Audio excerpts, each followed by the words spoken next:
अस्सलाम वालेकुम व्यूअर्स, मैं हूं शाकिर सोलंकी। व्यूअर्स, वजीर आजम मियां शहबाज शरीफ ने सदर ममलिकत आरिफ अलवी को खत का करारा जवाब दिया है और सदर के खत को पीटीआई का प्रेस रिलीज करार दिया है। वजीर आजम ने खत में क्या लिखा है, जवाब क्या दिया है, वो भी आपके साथ शेयर कर देता हूं।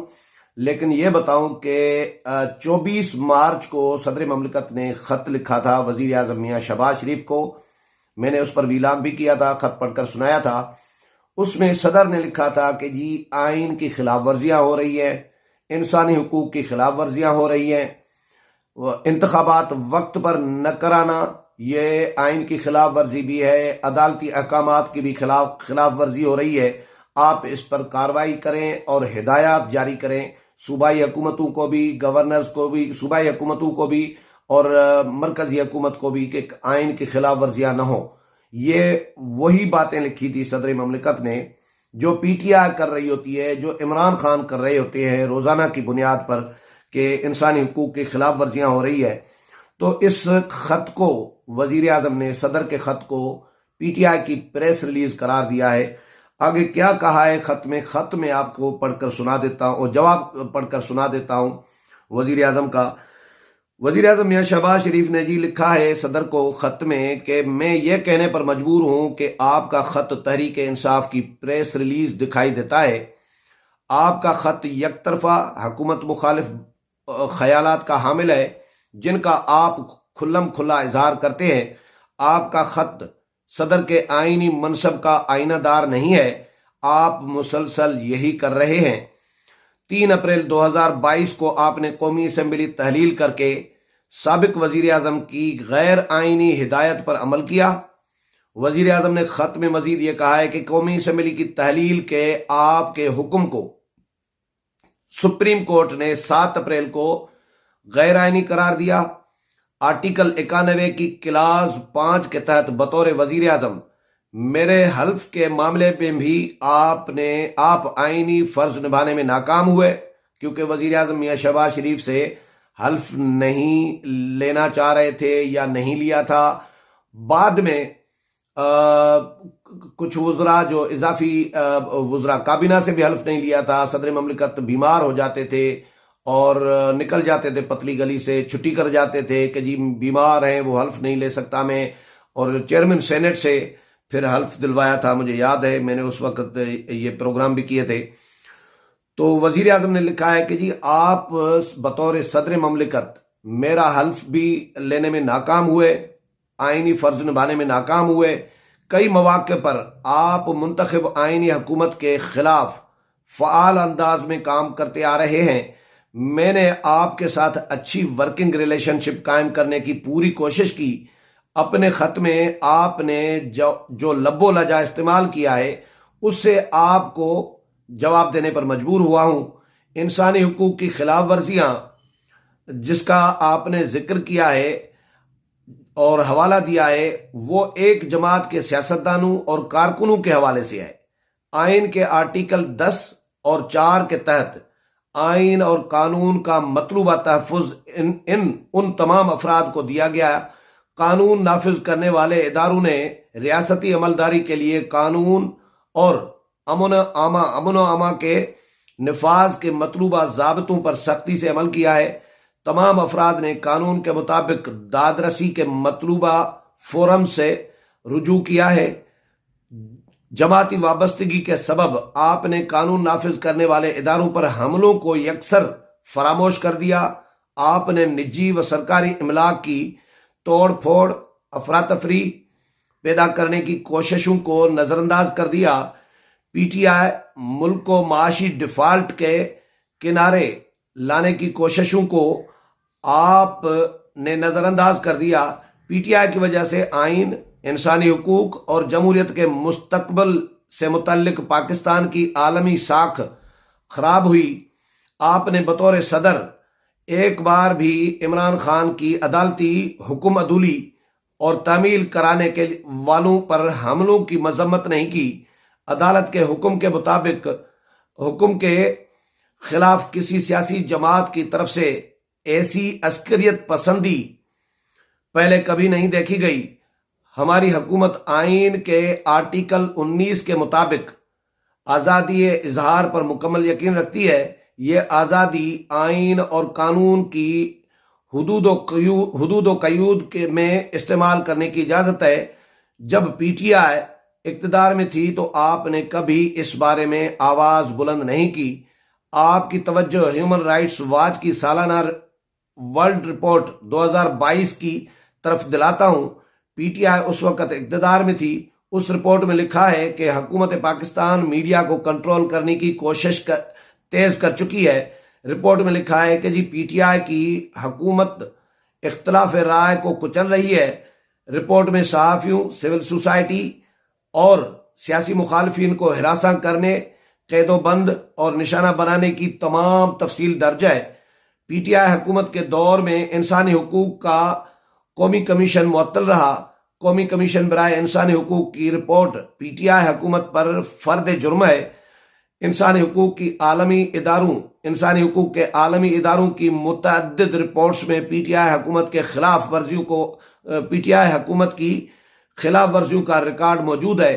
रुकने कौमी असम्बली राना सनाउल्लाह पर मंशियात का झूठा मुकदमा बनाया गया था, जिसकी सजा मौत है। पीटीआई हुकूमत ने मर्द व खवातीन अरकान पार्लिमान को कैदोबंद और इंसानी हुकूक की खिलाफ वर्जियों का निशाना बनाया। एक साबिक वजीर आजम के खानदान की खातून रुकन को भी माफ नहीं किया गया।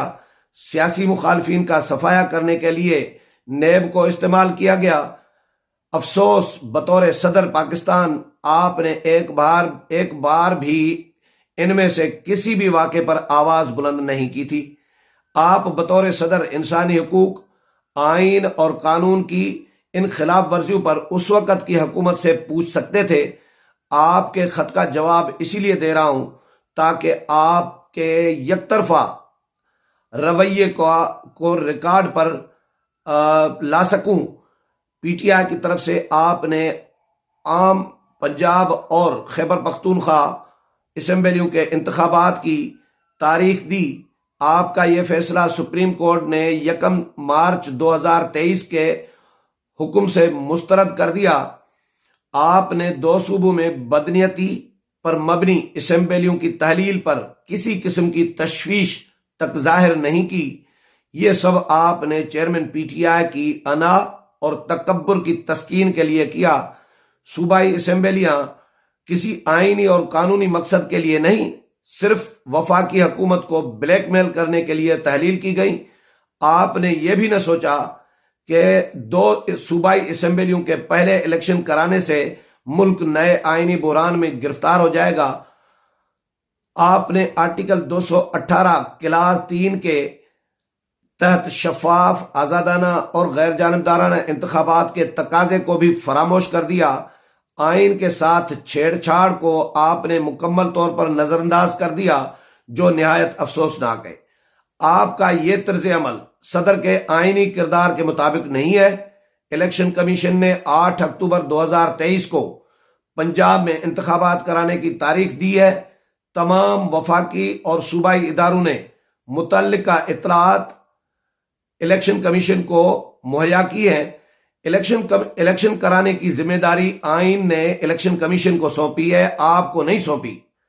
इलेक्शन कमीशन ने तय करना है कि शफाफ और आज़ादाना इंतखाबात कराने के लिए आर्टिकल 218(3) के तहत साजगार माहौल मौजूद है। सदर ने अपने खत में साबिक हुकूमत के वफाकी वुज़रा, उनके जारहाना रवैये और अंदाज़े बयां पर एतराज नहीं किया। साबिक हुकूमत के वुज़रा मुसलसल इलेक्शन कमीशन के इख्तियार और साख पर हमले कर रहे थे। आप उस वक्त खामोश थे। आइन के आर्टिकल 46 और रूल्स ऑफ बिजनेस की शिक 15 5B के तहत 5B की सदर की तशरीह दुरुस्त नहीं। सदर और वजीर आजम के दरमियान मुशावरत की आपकी बात दुरुस्त नहीं है। आइन के आर्टिकल 48 क्लास 1 के तहत सदर काबीना या वजीर आजम की एडवाइस के मुताबिक काम करने का पाबंद है। सदर को मुतल्ला रखने की हद तक उसका इतलाक है, न ज्यादा न इससे कम। वफाकी हुकूमत के इंतजामी इख्तियार को इस्तेमाल करने में वजीर आजम सदर की मुशावरत का पाबंद नहीं है। जनाब सदर, मैं और वफाकी हुकूमत आइन के तहत अपनी जिम्मेदारियों से पूरी तरह आगाह है। आइन की मुकम्मल पासबानी और दिफा के अहद पर कारबंद है। आइन में दर्ज हर शहरी के बुनियादी इंसानी हुकूक के तहफ़्फ़ुज़ पर कारबंद है। हुकूमत पर पुरअज़्म है कि किसी को भी कानून हाथ में लेने रियासत पाकिस्तान को नाक़ाबिल तलाफी नुकसान पहुंचाने की इजाज़त नहीं दी जाएगी। आप को यकीन दिलाता हूं कि आईनी तौर पर मुंतखब हुकूमत को कमज़ोर करने की हर कोशिश को नाकाम बनाएंगे। ये जी सदर ममलिकत को वज़ीर आज़म ने ख़त लिखा है, और वज़ीर आज़म ने खत नहीं लिखा बल्कि खत का जवाब दिया है। और वजीर आजम ने उनको एहसास दिलाया है कि जब पीटीआई के दौर में कार्रवाइयां हो रही थीं, जब साबिक वज़राए आजम को, मियां नवाज शरीफ को, शाहिद खाकान अब्बासी को जब गिरफ्तार किया जा रहा था, नेब, FIA और मुख्तलिफ इदारों को इस्तेमाल किया जा रहा था उनके खिलाफ, उनको जेलों में डाला जा रहा था। साबिक अपोजिशन लीडर खुर्शीद शाह को जेल में डाला गया। उस वक़्त के opposition leader, sitting opposition leader उस वक़्त के मियां शहबाज शरीफ को जेल में डाला गया। मरियम नवाज को जेल में डाला गया। साबिक सदर आसिफ अली जरदारी को जेल में डाला गया। आसिफ अली जरदारी की हमशीरा फरियाल तालपुर को जेल में डाला गया। तो राना सनाउल्लाह पर 15 किलो चरस और हीरोइन का केस लगाया गया। या पूरी काबीना, नून लीग के दौर की पूरी काबीना तकरीबन जेलों में डाली गई। बगावत के मुकदमे किए जा रहे थे। वजीर आजम, सिटिंग वजीर आजम आजाद कश्मीर, उनके खिलाफ बगावत का मुकदमा किया जा रहा था। तो किसको खुश करने के लिए? मोदी को खुश करने के लिए, भारत को खुश करने के लिए सिटिंग वजीर आजम आजाद कश्मीर पर अगर बगावत का, गद्दारी का मुकदमा दायर किया जाए तो ये किसको पैगाम दिया जा रहा था? तो उस वक्त सदर ममलिकत क्यों खामोश थे? सहाफियों को गोलियां मारी जा रही थी, अफसार आलम को गोली मारी गई, सहाफियों को बेरोजगार किया जा रहा था, सहाफियों का माशी कत्लेआम किया जा रहा था, 10,000 से ज्यादा सहाफी बेरोजगार किए गए थे। तो उस वक्त सदर ममलिकत क्यों खामोश थे? मतीउल्लाह जान को उठाया गया, असदतूर पर हमला किया गया, रजी दादा को उठाया गया, इमरान शफकत को उठाया गया। उस वक्त सदर ममलिकत की जुबान क्यों नहीं बोल रही थी? मजम्मत तक नहीं कर रहे थे? उस वक्त क्यों खत नहीं लिख रहे थे इमरान खान को, उस वक्त के वजीर आजम को, पीटीआई की हुकूमत को? वहां पे सदर ममलिकत खामोश है। वजीर आजम ने बिल्कुल दुरुस्त लिखा है कि ये खत, सदर ममलिकत का खत जो है वो सदर का, बतौर सदर नहीं लग रहा कि उनका खत है, ये पीटीआई का प्रेस रिलीज लग रहा है। उम्मीद है प्रोग्राम पसंद आया होगा। अगले प्रोग्राम में फिर मुलाकात होगी, तब तक इजाजत चाहता हूं। अल्लाह हाफिज।